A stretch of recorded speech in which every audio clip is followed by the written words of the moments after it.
ವಾಯುವ್ಯ ಕರ್ನಾಟಕ ರಸ್ತೆ ಸಾರಿಗೆ ಸಂಸ್ಥೆಯ ವ್ಯವಸ್ಥಾಪಕ ನಿರ್ದೇಶಕ ಭರತ್ ಸೋಮವಾರ ಗೋಕರ್ಣದ ಬಸ್ ನಿಲ್ದಾಣಕ್ಕೆ ಭೇಟಿ ನೀಡಿ ಪರಿಶೀಲನೆ ನಡೆಸಿದರು. ಜಿಲ್ಲಾ ಪಂಚಾಯತ್ದಿಂದ ಉದ್ಘಾಟನೆಗೊಳ್ಳದಿರುವ ಅಂಗವಿಕಲರಿಗೆ ಮತ್ತು ಮಹಿಳೆಯರಿಗಾಗಿ ನಿರ್ಮಿಸಿರುವ ಶೌಚಾಲಯದ ಬಗ್ಗೆ ಅಧಿಕಾರಿಗಳಿಂದ ಮಾಹಿತಿ ಪಡೆದು ತಕ್ಷಣ ಪೂರ್ಣಗೊಳಿಸಿ ಬಳಕೆಗೆ ನೀಡುವಂತೆ ಸೂಚಿಸಿದರು. ಶೌಚಾಲಯದ ಪಕ್ಕದಲ್ಲೇ ಉದ್ಯಾನವನ ನಿರ್ಮಿಸುವ ಯೋಜನೆ ಕುರಿತು ಅಧಿಕಾರಿಗಳೊಂದಿಗೆ ಚರ್ಚಿಸಿದರು. ಬಸ್ ನಿಲ್ದಾಣದ ಬಗ್ಗೆ ಇನ್ನಿತರ ಮಾಹಿತಿಯನ್ನ ಪಡೆದರು. ನಂತರ ಕರಾವಳಿ ಮುಂಜಾವು ಡಿಜಿಟಲ್ ಕೇಳಿದ ಪ್ರಶ್ನೆಗೆ ಹೊಸದಾಗಿ ಬಂದಿದ್ದು ನೋಡುತ್ತೇನೆ ಎಂದು ಹೇಳಿ ಸುಮ್ಮನಾದರಲ್ಲದೆ ಜಿಲ್ಲೆಯ ವಿವಿಧೆಡೆ ಸುಸಜ್ಜಿತ ಹೊಸ ಬಸ್ ನಿಲ್ದಾಣ ನಿರ್ಮಿಸುತ್ತಿದ್ದು ಪ್ರವಾಸಿ ತಾಣದಲ್ಲಿ ಮಾತ್ರ ಶಿಥಿಲಗೊಂಡ ಬಸ್ ನಿಲ್ದಾಣವಿದ್ದು ಮಳೆ ಬಂದ್ರೆ ನೀರು ಸುರಿಯುತ್ತಿದೆ ಎಂದು ಪ್ರಶ್ನಿಸಿದಾಗ ಈ ಬಗ್ಗೆ ಕ್ರಮ ತೆಗೆದುಕೊಳ್ಳುವ ಭರವಸೆ ನೀಡಿದರು. ಬಸ್ ನಿಲ್ದಾಣದ ಸ್ವಚ್ಛತೆ ಮತ್ತು ಶುದ್ಧ ಕುಡಿಯುವ ನೀರಿನ ಘಟಕದ ಅವ್ಯವಸ್ಥೆಯ ಕುರಿತು ಗಮನಕ್ಕೆ ತಂದಾಗ ಈ ಬಗ್ಗೆ ಸೂಕ್ತ ಕ್ರಮ ತೆಗೆದುಕೊಳ್ಳಲು ಸ್ಥಳದಲ್ಲಿದ್ದ ಸಾರಿಗೆ ಸಂಸ್ಥೆ ಅಧಿಕಾರಿಗಳಿಗೆ ಸೂಚಿಸಿದರು. ಸಾರಿಗೆ ಸಂಸ್ಥೆಯ ಬಸ್ ನಿಲ್ದಾಣದಲ್ಲಿ ಅಂಗಡಿಗಳು ಮತ್ತಿತರ ಮಳಿಗೆಗಳಿಗೆ ಎಷ್ಟು ಬಾಡಿಗೆ ನಿಗದಿ ಮಾಡಿದ್ದೀರಿ ಎಂದು ಅಧಿಕಾರಿಗಳನ್ನ ಪ್ರಶ್ನಿಸಿ ಅವರು ಉತ್ತರ ಕೊಡಲು ತಡಕಾಡಿದಾಗ ನಿಮಗೆ ಮಾಹಿತಿ ಇರದಿದ್ರೆ ಹೇಗೆ ಎಂದ ಅವರು ಸ್ಥಳದಲ್ಲಿ ಘಟಕ ವ್ಯವಸ್ಥಾಪಕ ಹಾಜರಿರದ ಕುರಿತು ಅಸಮಾಧಾನ ವ್ಯಕ್ತಪಡಿಸಿದರು. ಈ ವೇಳೆ ವಾಯುವ್ಯ ಕರ್ನಾಟಕ ರಸ್ತೆ ಸಾರಿಗೆ ಸಂಸ್ಥೆಯ ವಿಭಾಗೀಯ ನಿಯಂತ್ರಣಾಧಿಕಾರಿ ರಾಜ್ಕುಮಾರ್, ಜಿಲ್ಲಾ ಪಂಚಾಯತ್ ಅಧಿಕಾರಿಗಳು, ಸಾರಿಗೆ ಸಂಸ್ಥೆ ಇಂಜಿನಿಯರ್, ಸಾರಿಗೆ ಸಂಸ್ಥೆ ಸ್ಥಳೀಯ ಸಂಸ್ಥೆಯ ಅಧಿಕಾರಿ ಮತ್ತು ಸಿಬ್ಬಂದಿ, ಗ್ರಾಮ ಪಂಚಾಯತ್ ಕಾರ್ಯದರ್ಶಿ ವಿನಾಯಕ್ ಸಿದ್ದಾಪುರ ಉಪಸ್ಥಿತರಿದ್ದರು. ದಾಂಡೇಲಿ ನಗರದ ಮುಖ್ಯ ರಸ್ತೆಯಾಗಿರುವ ಜವಾಹರ್ಲಾಲ್ ನೆಹರು ರಸ್ತೆಯುದ್ದಕ್ಕೂ ಸಾಲು ಸಾಲಾಗಿ ಹೊಂಡ ಬಿದ್ದಿದ್ದು ಈ ಅವಸ್ಥೆಯನ್ನ ಕಂಡು ಕಾಣದಂತಿರುವ ಆಳುವವರ ನಿರ್ಲಕ್ಷ್ಯದ ಬಗ್ಗೆ ಸಾರ್ವಜನಿಕರು ಬೇಸರ ವ್ಯಕ್ತಪಡಿಸುತ್ತಿದ್ದಾರೆ. ದಾಂಡೇಲಿಯ ಜೈನ್ ರಸ್ತೆಯಲ್ಲಿ ಬ್ಯಾಂಕ್ಗಳು, ವಾಣಿಜ್ಯ ಸಂಸ್ಥೆಗಳು, ವ್ಯಾಪಾರ ವಹಿವಾಟುಗಳು, ಹೆಚ್ಚಿನ ಜನಸಂಚಾರ ಮತ್ತು ಸಂಪರ್ಕಗಳು ಇದೇ ರಸ್ತೆಯುದ್ದಕ್ಕೂ ಇವೆ. ಆದರೆ ಪದೇ ಪದೇ ಈ ರಸ್ತೆ ಮಾತ್ರ ಕೆಡುತ್ತಲೇ ಇರುತ್ತದೆ. ಜನರ ಅಸಮಾಧಾನಕ್ಕೆ ಕಾರಣವಾಗುತ್ತಲೇ ಇರುತ್ತದೆ. 1-2 ವರ್ಷದ ಹಿಂದಷ್ಟೇ ಡಾಂಬರೀಕರಣ ನಡೆದಿತ್ತು. ಮತ್ತೆ ಈ ರಸ್ತೆ ಕೆಟ್ಟು ಕುಲಗೆಟ್ಟು ಹೋಗಿದೆ. ನಗರಸಭೆ ಕಾರ್ಯಾಲಯದಿಂದ ಸೋಮಾನಿ ಸರ್ಕಲ್ ಬಸ್ ನಿಲ್ದಾಣ, ಪಟೇಲ್ ಸರ್ಕಲ್ನಿಂದ ಕಿತ್ತೂರು ಚೆನ್ನಮ್ಮ ರಸ್ತೆವರೆಗೂ ಕೂಡ ಭಾಗಶಃ ಕಡೆಗಳಲ್ಲಿ ರಸ್ತೆ ಹೊಂಡ ಗುಂಡಿಗಳಿಂದ ತುಂಬಿಕೊಂಡಿದೆ. ಈ ರಸ್ತೆಯಲ್ಲಿ ವಾಹನ ಸಂಚಾರ ಅಷ್ಟೇ ಅಲ್ಲ, ಜನಸಂಚಾರವೂ ಕೂಡ ಕಷ್ಟ ಸಾಧ್ಯವಾಗ್ತಿದೆ. ಹೊಂಡಗಳಿಂದ ಆವೃತವಾಗಿರುವ ಈ ರಸ್ತೆಯಲ್ಲಿ ಕೆಲವೆಡೆ ದ್ವಿಚಕ್ರ ವಾಹನಗಳು ಸ್ಕಿಡ್ ಆಗಿ ಬಿದ್ದು ಅಪಘಾತ ಸಂಭವಿಸಿದ ನಿದರ್ಶನಗಳು ಇವೆ. ಇದು ಪ್ರಮುಖ ರಸ್ತೆಯಾಗಿರೋದ್ರಿಂದ ಇಲ್ಲಿ ಮುಂಜಾನೆಯಿಂದ ಸಂಜೆಯವರೆಗೂ ಸಹಜವಾಗಿಯೇ ಜನರ ಹಾಗೂ ವಾಹನ ಸಂಚಾರ ಹೆಚ್ಚಾಗಿದೆ. ಈ ಬಗ್ಗೆ ಕರಾವಳಿ ಮುಂಜಾವು ಡಿಜಿಟಲ್ ಜೊತೆ ಮಾತನಾಡಿರುವ ನಗರಸಭೆಯ ಪೌರಾಯುಕ್ತ ರಾಜಾರಾಮ್ ಪವಾರ್, ಜೆಎನ್ ರಸ್ತೆಯುದ್ದಕ್ಕೂ ಕೆಲವೆಡೆ ಹೊಂಡಗಳು ಬಿದ್ದಿರೋದು ನಮ್ಮ ಗಮನಕ್ಕೂ ಬಂದಿದೆ. ಈ ಬಗ್ಗೆ ಈಗಾಗಲೇ ಶಾಸಕರ ನಿರ್ದೇಶನದಂತೆ ಈ ರಸ್ತೆಯನ್ನ ಡಾಂಬರೀಕರಣ ಮಾಡಲು ನಿರ್ಧರಿಸಲಾಗಿದೆ. ಕೆಲವೇ ದಿನಗಳಲ್ಲಿ ಜೆಎನ್ ರಸ್ತೆಯ ಡಾಂಬರೀಕರಣ ಕಾರ್ಯ ನಡೆಯಲಿದೆ ಎಂದು ಭರವಸೆ ನೀಡಿದ್ದಾರೆ. ಜೆಎನ್ ರಸ್ತೆಯುದ್ದಕ್ಕೂ ಯುಜಿಡಿ ಪೈಪ್ಲೈನ್ ಅಳವಡಿಸುವ ಸಂಬಂಧ ಒಂದು ಕಡೆಯಿಂದ ಕಾಲುವೆ ತೆಗೆಯಲಾಗಿದ್ದು ಕಾಮಗಾರಿ ಮುಗಿದಿದೆ. ಆದರೆ ಕೆಲವೆಡೆ ಅದರ ಹೊಂಡ ತಗ್ಗುಗಳು ಸಂಚಾರಕ್ಕೆ ಸಮಸ್ಯೆಯನ್ನುಂಟು ಮಾಡ್ತಿವೆ. ಮತ್ತೆ ಅಲ್ಲಲ್ಲಿ ಯುಜಿಡಿ ಕೆಲಸಗಳು ನಡೆಯುತ್ತಿದ್ದು ಕೆಲಸ ವಿಳಂಬವಾಗುತ್ತಿರುವ ಬಗ್ಗೆಯೂ ಕೂಡ ಜನರ ಅಸಮಾಧಾನವಿದೆ. ಇನ್ನು ಕೆಲವೆಡೆ ಚೆನ್ನಾಗಿ ಇದ್ದ ರಸ್ತೆಯನ್ನೇ ಯುಜಿಡಿ ಸಂಸ್ಥೆಯವರು ತಮ್ಮ ಪೈಪ್ಲೈನ್ ಅಳವಡಿಸಲು ಅಗೆದಿದ್ದು ಆ ರಸ್ತೆ ಈಗ ಸಂಪೂರ್ಣವಾಗಿ ಡಾಂಬರೀಕರಣವೂ ಆಗದೆ ರಿಪೇರಿಯೂ ಆಗದೆ ಅರ್ಧಮರ್ಧವಾಗಿ ನಿಂತಿದೆ.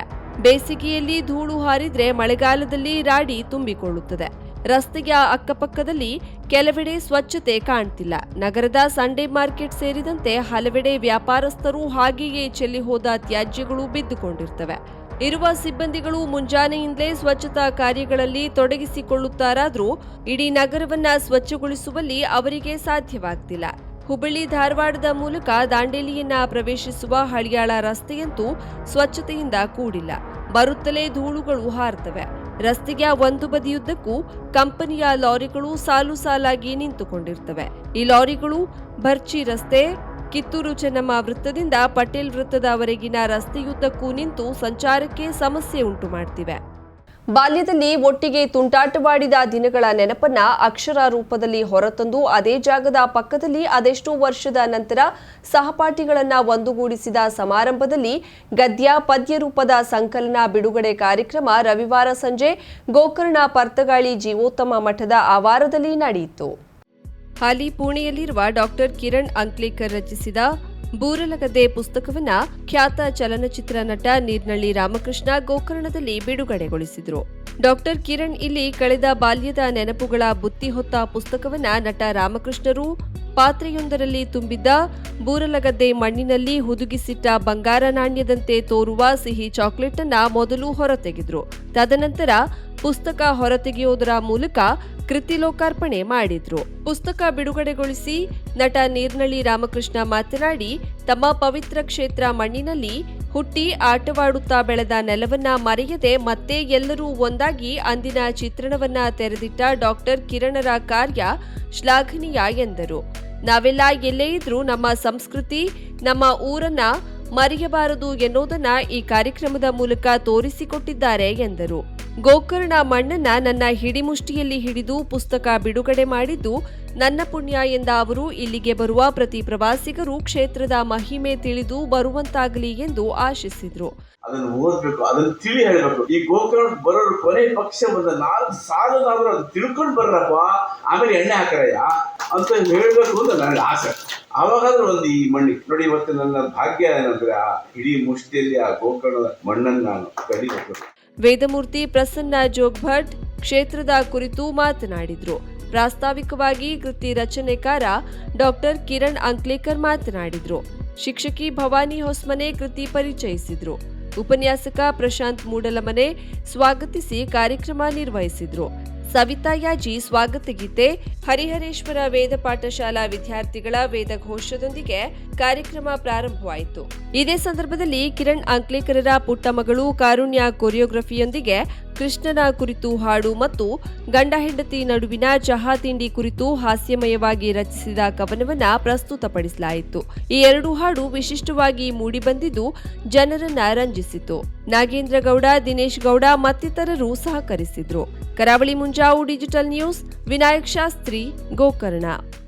ಪೇನ್ ಕ್ಲಿನಿಕ್ ನಮ್ಮ ಚಿಕಿತ್ಸಾಲಯದಲ್ಲಿ ಸಿಗುವಂತಹ ಅಡ್ವಾನ್ಸ್ ಸೌಲಭ್ಯಗಳು: dry reading for trigger points and sports training, stroke, neuro development, laser, wax, spinal traction, transcutaneous electrical nerve stimulation, pulse electromagnetic therapy, nerve and muscle stimulation, neural and joints mobilization, postnatal exercise training, myofascial release of fascia, neurological rehabilitation for paralysis patient with advanced technique, cerebral palsy and delayed milestone exercise and rehab for pediatric patient, microcurrent therapy for radiating pain.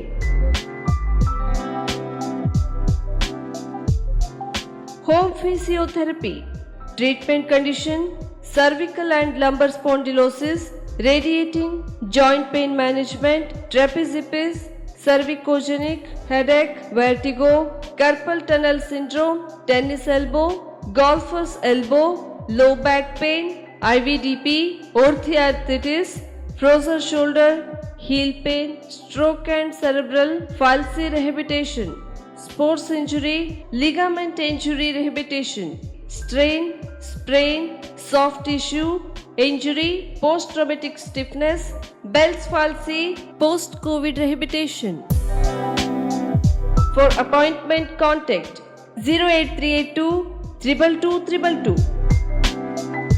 Mobile number 9740809295. For visit G8 Suman Lakshmi Enclave near Nagamangala Radaliya, Kajubag, Karwar.